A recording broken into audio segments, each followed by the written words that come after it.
Okay, so trauma sensitive school checklists.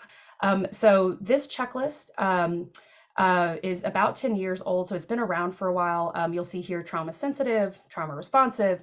Hang in here with us.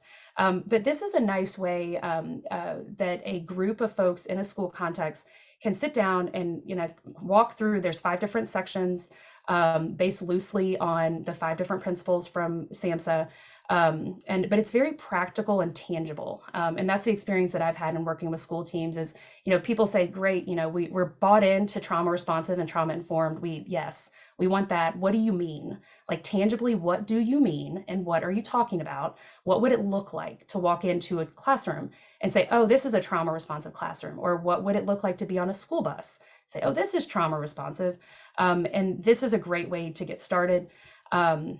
Kind of in terms of the scale, so 1 to 4. So there's a bunch of different kinds of practices, or this is happening in my school. It's very specific, and I'll show you here in a second. But the idea is that a team, and you can do it as an individual too, would come together and look at it and say, this element is not at all in place, which would be a 1, or this element is fully in place, and that's a 4. Again, these are very subjective ratings. I think the point of this is quality improvement. It is not to get to 4. That's not there's no grading. I'll give you a gold star no matter what. But just to be honest and to kind of say, oh, this is something we're doing really well, and this is something maybe we're not doing. And this is a great way to assess existing strengths. There is not a school that exists that is not going to be able to say that they have a 2, 3, or 4 on something on this list. It's not possible. I think it's also helpful when I say 4, and so when I say an element is fully in place, what that looks like to me is that the element is fully in place.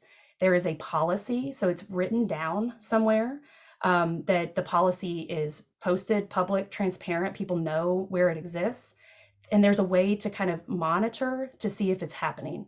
So the idea that if something is fully in place, then as an outsider, I should be able to walk in and generally be able to talk to anybody and say, hey, tell me about this element, and that people should be able to respond, and they should be able to point to something and say, oh, and this is maybe like where it's monitored or evaluated in some sort of quality improvement process. And so that's really hard. And so getting to that place is tough. And so that means that it's not all going to be 1s, and it's probably not all going to be 4s, and that's fine. Again, it's an ongoing conversation.